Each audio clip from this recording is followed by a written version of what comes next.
పని కోసం వస్తే మీరు ఒక అమ్మాయిని లైంగిక పరమైనటువంటి వాంఛలు తీర్చమని చెప్పి మీరు అడగడం ఎంతవరకు ధర్మము? అంటే బయటికి ఒక ఆడపిల్ల పని చేయడానికి వచ్చిందంటే 2 కారణాలమ్మా. ఆ పని మీద ఆ అమ్మాయికి ఉన్నటువంటి ప్యాషన్, ఒక ఆ స్థాయిలో ఉండాలి అనేటటువంటి తన యొక్క జిజ్ఞాస. రెండోది ఏంటి అనంటే కుటుంబం గడవడం కోసమే ఏ ఆడదైనా గడప దాటుతుంది. ప్రతి ఒక్క ఆడదాన్ని పట్టుకొని ప్రతి ఒక్క వెధవ, ప్రతి ఒక్క ముండమోపి ఏం మాట్లాడతాడమ్మా, ఏం చేస్తాడు? వచ్చిన ప్రతిదానికి గాలం వేసేస్తాడు, గోకేద్దామని చూసేస్తాడు. ఇంకా పిచ్చి పిచ్చి మాటలు మాట్లాడాలంటే చాలా ఉన్నాయి. చెప్పు తీసుకొని కొట్టాలి ఒక్కొక్కరిని కూడా. ఇక్కడ ఏమవుతుందంటే నేను చాలా కేసులు పరిశీలించిన తర్వాత కూడా ఏమవుతుందంటే ఇప్పుడున్నటువంటి కాంపిటేటివ్ ఫీల్డ్లో చాలా మంది ఆడపిల్లలను కూడా నేను అడిగాను, ఎందుకు మీరు థ్రెట్ చేయరమ్మా, ఎందుకు ఇంతకాలం జరిగిన తర్వాత కూడా ఎందుకు నోరు మూసుకొని ఉన్నారు, అది జరుగుతుందని ఎందుకు ఖండించటం లేదు అని అంటే వాళ్ళు చెప్పేటటువంటి ఆన్సర్ ఏంటి అని అంటే, మేడం ఈ కాంపిటేటివ్ ఫీల్డ్లో ముందుకు వెళ్ళాలి అనంటే మేము కూర్చున్నాము అనంటే ఇది ఇవ్వడానికి ఇంకొకరు రెడీగా ఉన్నారు, మేము లొంగిపోవాల్సి వస్తుందని కొంతమంది చెప్తే వాళ్ళేమి మనస్ఫూర్తిగా లొంగిపోయిన వాళ్ళు లొంగిపోయి ఇది చేద్దామనే వాళ్ళు అయితే ఎవరు ఉండరమ్మా ఇక్కడ. నేను వాస్తవం చెప్తున్నా, అక్కడ వాడికి అది ప్రయారిటీ ఉంది కాబట్టి ఈ అమ్మాయికి కావాలి అనంటే ఇవ్వవలసిన పరిస్థితుల్లోకి నెట్టబడినటువంటి ఆడవాళ్ల శాతమే ఇక్కడ ఎక్కువ ఉంటుంది. ఒకటి నిజమండి. రెండో విషయం ఎందుకు అనంటే, ఒకటి ఆ ఫీల్డ్లోనో లేదా ఆ పోస్టో ఆమెకు ఒక డ్రీమ్ ఉంటుంది, ఆ డ్రీమ్ ఫుల్ఫిల్ చేసుకోవాలి అని అంటే ఇక్కడ ఈ దగుల్బాజీగాడు అడిగింది ఫుల్ఫిల్ చేయాలి, చేస్తేనే అక్కడికి వెళ్ళి కూర్చుంటారు. చాలా మంది టాలెంటెడ్ పీపుల్, చాలా మంది కూడా స్ట్రగుల్ ఫీల్ అయ్యి డిప్రెషన్లోకి వెళ్ళిపోయి ఇవన్నీ వెళ్ళిపోవడానికి కారణం ఏంటంటే ఇలాంటి దగుల్బాజీ తనాలే. వర్క్ ప్లేస్లో ఇలాంటివి ఎన్ని ఉన్నాయో చాలా మంది నా దగ్గర మన మీడియా ఫీల్డ్లో ఉన్నటువంటి ఆడపిల్లలు కూడా మాట్లాడతారు, మేడం ఇట్లా మా ఫ్యామిలీ డిస్టర్బ్ అయ్యింది అని చెప్పేసి అని తెలిసిన తర్వాత ఇదిగో వీళ్ళు ఇట్లా మాట్లాడారండి, ఏది వర్క్ ప్లేస్ లోనే వీళ్ళు ఇలా అన్నారండి, వాళ్ళు అలా చేస్తున్నారు మేడం, మేము ఆఫీస్కి రాలేకపోతున్నాం, మేము ఇలా చేయట్లేదు. నిజం చెప్తున్నాను కదా, ఎవ్రీ వర్క్ ప్లేస్ లో మీకు మోర్ దెన్ ఒక 25 మెంబర్స్ దాటినటువంటి వర్క్ ప్లేస్ లో ఖచ్చితంగా నీకు లైంగిక వేధింపుల నిరోధక కమిటీ అనేది ఒకటి డెఫినెట్ గా ఉండాలి. యాంటీ సెక్షువల్ హెరాస్మెంట్ కమిటీ అంటారు దాన్ని. అది ఖచ్చితంగా ఏర్పాటు చేయాలి. అది ఎవరితో ఏర్పాటు చేయాలి? అక్కడ ఉన్నటువంటి ఒక లేడీ ఎంప్లాయ్, అలాగే అక్కడ ఉన్నటువంటి కొంతమంది అడ్మినిస్ట్రేషన్ లో ఉన్న వాళ్ళు, కింద ఉన్నటువంటి వాళ్ళతోటి కొంతమంది మెంబర్స్ తోటి, అలాగే బయట నుంచి ఒక సోషల్ యాక్టివిస్ట్ నో లేకపోతే ఉమెన్ రైట్స్ ఫైటర్స్ నో వాళ్ళని తీసుకొని వచ్చి దీంట్లో ఒక కమిటీ కింద వేయాలి స్వచ్ఛంద సంస్థల నుంచి. ఆ కమిటీ అనేది నడవాలి. ఇక్కడ కమిటీలో ఏదైనా ఈ యొక్క సంస్థలో కనుక, వ్యవస్థలో కనుక ఇలాంటి సెక్షువల్ హెరాస్మెంట్స్ ఆడపిల్లలకి జరిగితే ఇమ్మీడియట్ గా వీళ్ళు వాళ్ళకి కంప్లైంట్ చేయాలి. అయితే ఇక్కడ కొన్ని రూల్స్ అండ్ రెగ్యులేషన్స్ ఉన్నాయి. కమిటీలో ఈ అమ్మాయి కనుక రిపోర్ట్ చేస్తే ఆ కమిటీ దాని మీద ఎంక్వైరీ చెయ్యాలి. కమిటీ అంటే ఊరికనే కూర్చుంటే అక్రాస్ ద టేబుల్ కూర్చొని మాట్లాడుకుని 4 ఛాయలు తాగడం కాదు. నీకే ఒపీనియన్ ఉంటే నువ్వు చెప్పడమో, నాకే ఒపీనియన్ ఉంటే నేను చెప్పడమో, లేకపోతే నీ విశ్లేషణ నేను, ఇది కాదు. ఇది జరిగిందా లేదా అనేటటువంటిది ఇండైరెక్ట్ గా వీళ్ళు ఇన్వెస్టిగేషన్ లోకి దిగాలి. ఇన్వెస్టిగేషన్ లోకి దిగిన తర్వాత ఆ దిగేటప్పుడు కూడా పలానా అమ్మాయి లేకపోతే పలానా ఇది అనేటటువంటిది బయటికి రానివ్వకూడదు. వస్తే గనక ఈ పేర్లు బయటికి వెల్లడైతే మాత్రం వీళ్ళు కూడా లోపలికి వెళ్తారు. ఓకే, అంత జాగ్రత్తగా ఇన్వెస్టిగేషన్ చేసి అది ప్రూవ్ అయిన నిమిషంలో ఇమ్మీడియట్ గా వాడిని ఉద్యోగంలో నుంచి పీకి పడేయాలి. ఇవాళ ఎన్ని చోట్ల ఈ యాంటీ సెక్షువల్ హెరాస్మెంట్ కమిటీస్ ఏ సంస్థల్లో ఉన్నాయో నాకు చెప్పండి. ఆడది గడప దాటితే బిక్కుమంట బతకాలి. చాలా మంది మాట్లాడుతూ ఉంటారు, పెద్ద మనుషులందరికీ వాళ్ళకి చెప్తున్న, ఆడది గడప ఎందుకు దాటాలి అని. ఎందుకు దాటాలి అని అంటే, మరి ఈ రోజు నువ్వు పని చేసుకొని వచ్చి కుటుంబాన్ని పోషించేటటువంటి తరీకా నీకు లేదు. ఎందుకనంటే నీ బామ్మర్ది గారు కారు కొంటే నువ్వు ఇంకొక కారు కొనాలనుకుంటావు, నీ బామ్మర్ది గారు స్కూటర్ కొంటే నీకు కారు కావాలి, లేకపోతే నీ బామ్మర్ది గారు డబుల్ బెడ్రూమ్ ఫ్లాట్ లో, నీ బావ డబుల్ బెడ్రూమ్ ఫ్లాట్ లో ఉంటే నీ ఆవిడ 3 బెడ్రూమ్ కొనమంటది. ఇక్కడ ఏమవుతుంది, నీ జీతం కాక నీ కుటుంబాన్ని పోషించడానికి నీ యొక్క హంగులు ఆర్భాటాల్లోకి వెళ్ళిపోయి ఇద్దరూ ఉద్యోగం చెయ్యాల్సిందే. ఇవాళ పెళ్లి సంబంధాలు ఏదైనా సరే నువ్వు చూసుకోమ్మా, పెళ్లి సంబంధంలో ఉద్యోగం చెయ్యని ఆడపిల్ల మాకు కావాలని వచ్చే వాళ్ళు ఎవరున్నారు? ఎంత శాతం ఉందో చూడు, 0.5% అర్థమైందా? ప్రతి ఒక్కళ్ళు ఆడపిల్ల ఉద్యోగం చేయాల్సిందే, ఎంత సంపాదిస్తుంది. ఇంకొకటి ఇక్కడ చేసుకునేటటువంటి వాడు ప్రిపేర్ అయిపోతాడు ఏంటంటే, నాకు ఇన్ని ఈఎంఐలు కట్టాలి, నేను ఇన్ని కొనుక్కోవాలి కాబట్టి ఇంత జీతం వచ్చిన అమ్మాయినే చేసుకుంటా. ఎక్కడ ప్రతి ఒక్క చోట నువ్వు ఆడదాన్ని డబ్బుతో కొలిసినప్పుడు మరి ఈ ఆడది డబ్బు కోసం పరుగులు పెట్టేటటువంటి ఆ పరుగులో ఎన్ని మోకాళ్ళ దెబ్బలు తగులుతున్నాయో ఎవరికైనా తెలుసా? ఎన్ని దాన్ని ఏమంటారు జారి పడుతున్నారో మీకు తెలుసా?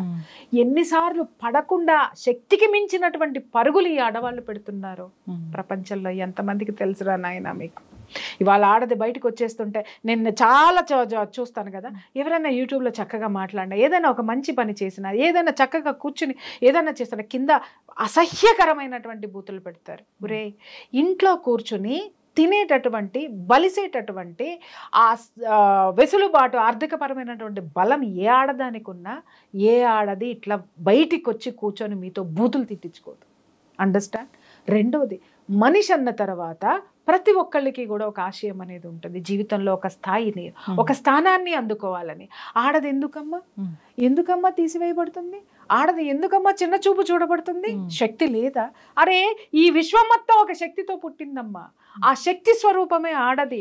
ఆ శక్తిలో ఉన్నటువంటి దాని నుంచి వచ్చినటువంటి అంశే ఈ ఆడది. వాళ్ళ దగుల్బాజీ పరిస్థితి ఏంటంటే, ఆ శక్తి కూడా ఒక జుగుప్సాకరమైనటువంటి ఒక స్వార్థపరుడికి, ఒక అహంభావికి, ఒక పురుషుడు అనేటటువంటి ఒక దరిద్రానికి లొంగిపోవాల్సి వస్తుంది అని అంటే ఆడపిల్లలు తమ శక్తిని కోల్పోతున్నారేమో, మర్చిపోతున్నారేమో అనిపిస్తుంది. అవును, ఇక్కడ జనరల్గా చూస్తే నార్మల్గా ఫ్యామిలీ నుంచి వచ్చి అంత గొప్ప డ్యాన్స్ మాస్టర్ అయిన జానీ మాస్టర్నే చూస్తే నార్మల్ ఫ్యామిలీ నుంచి ఎటువంటి బ్యాక్గ్రౌండ్ లేకుండా వచ్చారు. అలాంటప్పుడు ఈ అమ్మాయి ఎటువంటి బ్యాక్గ్రౌండ్ లేకుండా వచ్చి ఎదగలేరా? ఇలాంటి కమిట్మెంట్స్ అంటే మీకు ఇక్కడ అర్థం కాలేదమ్మా. ఆ అమ్మాయి ఎదిగే ప్రయత్నంలోనే ఇవన్నీ జరిగాయి. జానీ మాస్టర్ ఎలా ఎదిగాడు అనే చరిత్ర జానీ మాస్టర్ తోటి ఉన్నటువంటి ఫ్రెండ్స్, చిన్నప్పటి నుంచి ఉన్నటువంటి వాళ్ళని అడిగితే వాళ్ళు చెప్తారు ఎన్ని కష్టాలు పడ్డాడో, ఎన్ని ఇది చేశాడో, లేకపోతే ఎవరి కాళ్ళు పట్టుకున్నాడో, లేకపోతే ఎవరి కాలర్ పట్టుకున్నాడు అనేటటువంటిది వాళ్ళు చెప్తారు. ఇక్కడ జానీ మాస్టర్ యొక్క జీవితం అనేది అప్రస్తుతం.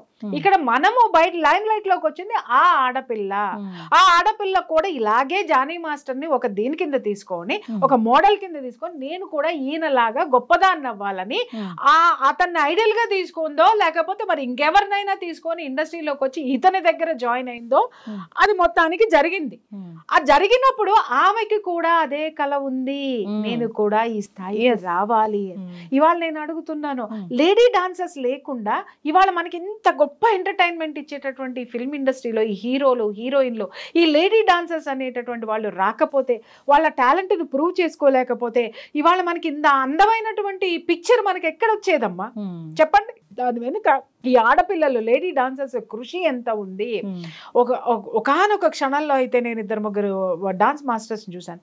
వాళ్ళకి ఉండేటటువంటివి ఆ స్థితిని చూసిన తర్వాత ఐ వాజ్ షాక్.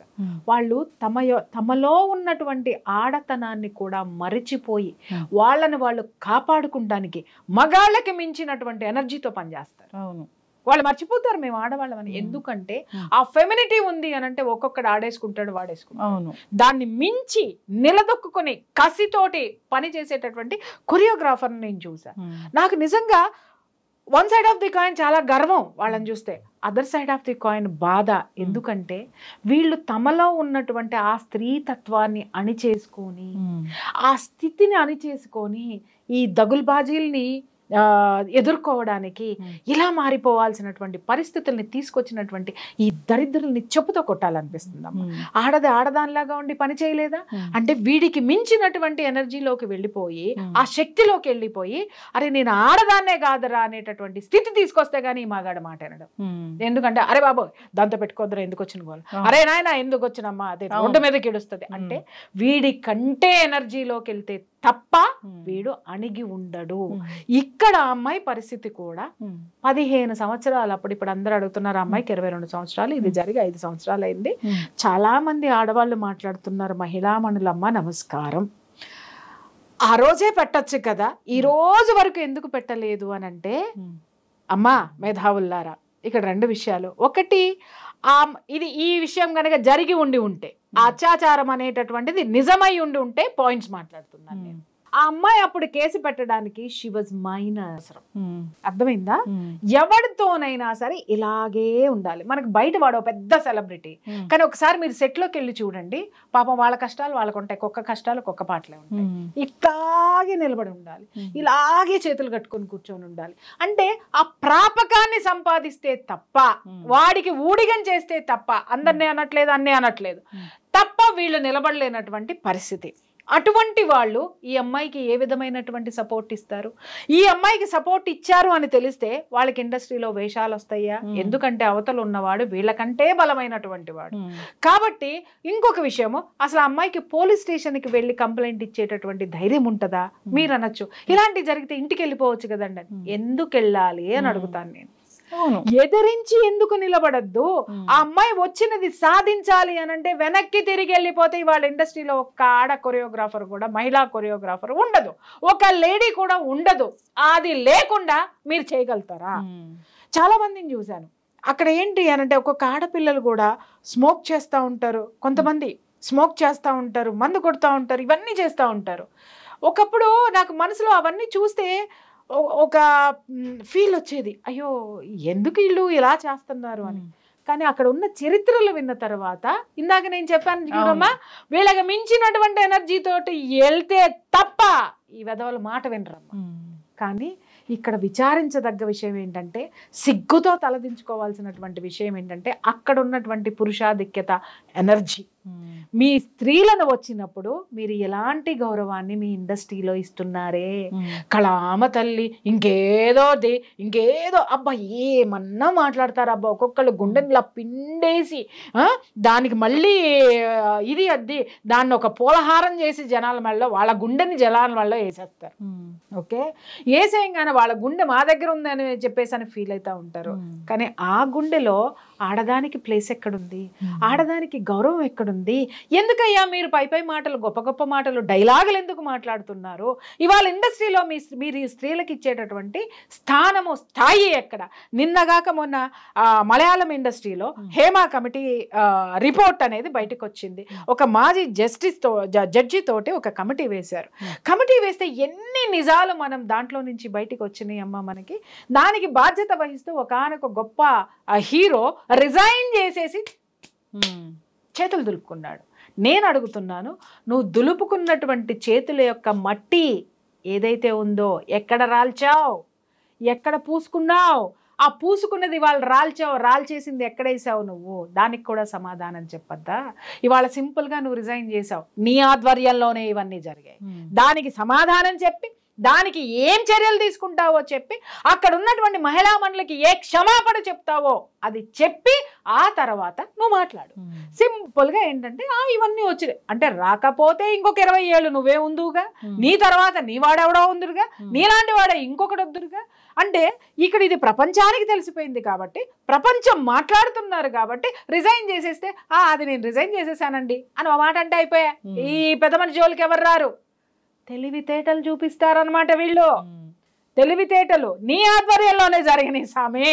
ఈ కమిటీ వచ్చింది నువ్వు అధ్యక్షుడిగా ఉన్నప్పుడే సామి. ముందు వాటికి సమాధానం చెప్పు. రైట్?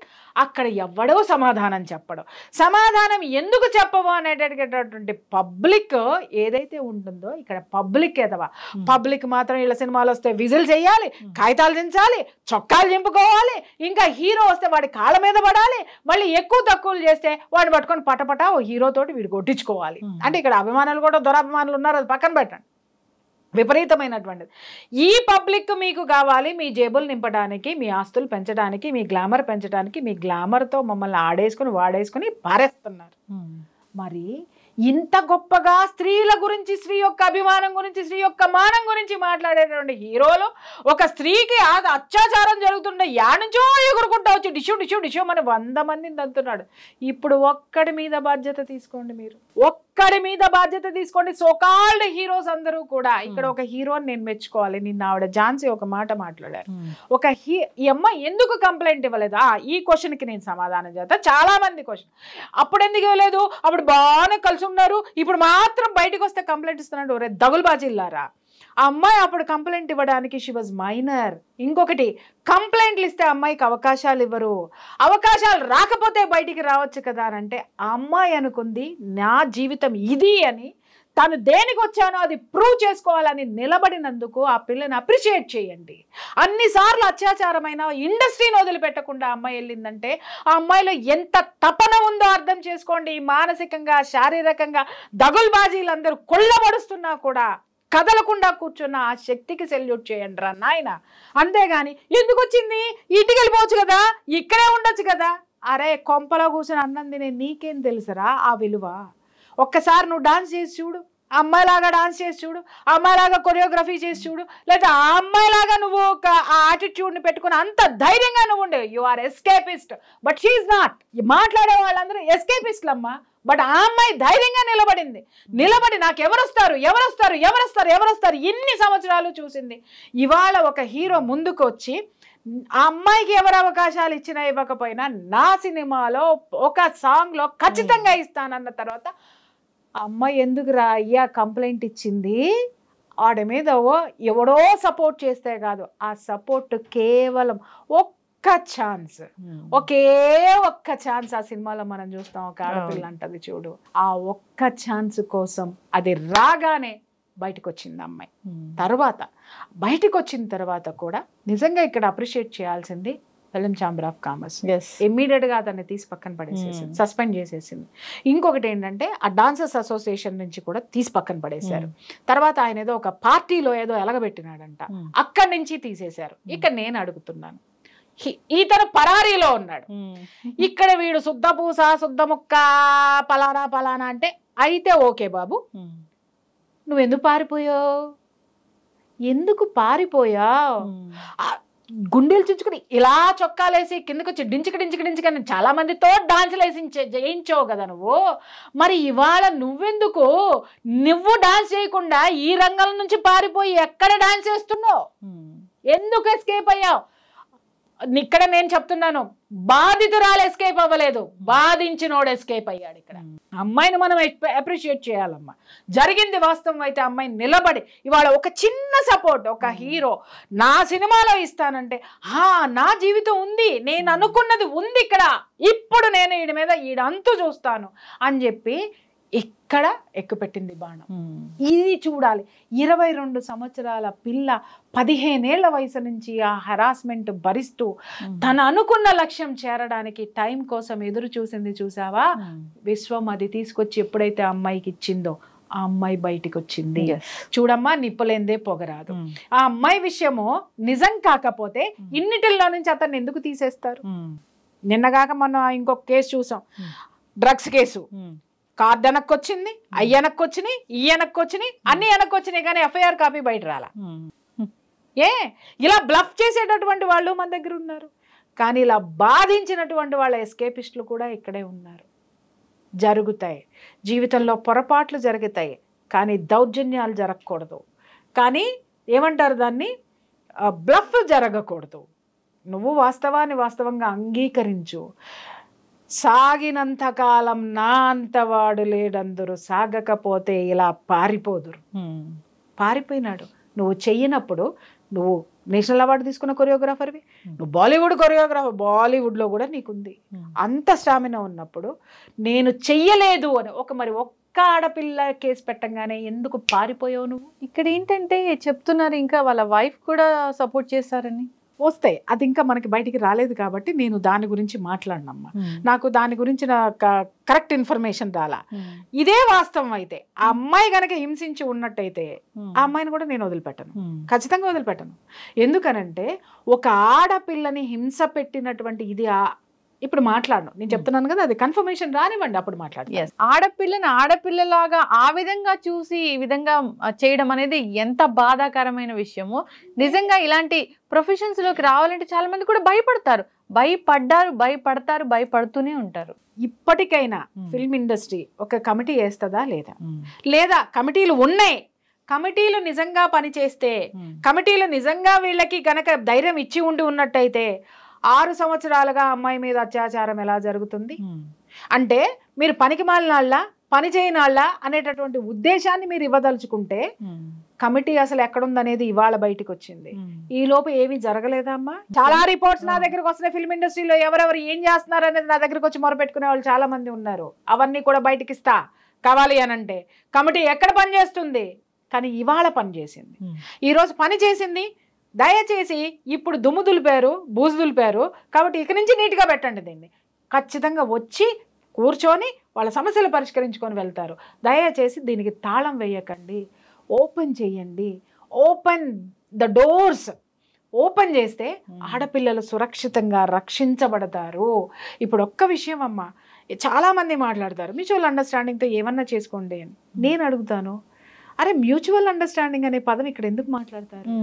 దౌర్జన్యాల దగ్గరకు వచ్చినప్పుడు మ్యూచువల్ అండర్స్టాండింగ్ అనే పదాన్ని ఎందుకు తీసుకొస్తారు? దౌర్జన్యాన్ని దౌర్జన్యంగా మాట్లాడండి. ఇవాళ 25 ఏళ్ళు కాపురం చేసిన భార్య కూడా 25 ఏళ్ల తర్వాత విడాకులకి ఎందుకు వెళ్తుందమ్మా? ఎందుకో చెప్పమంటావా?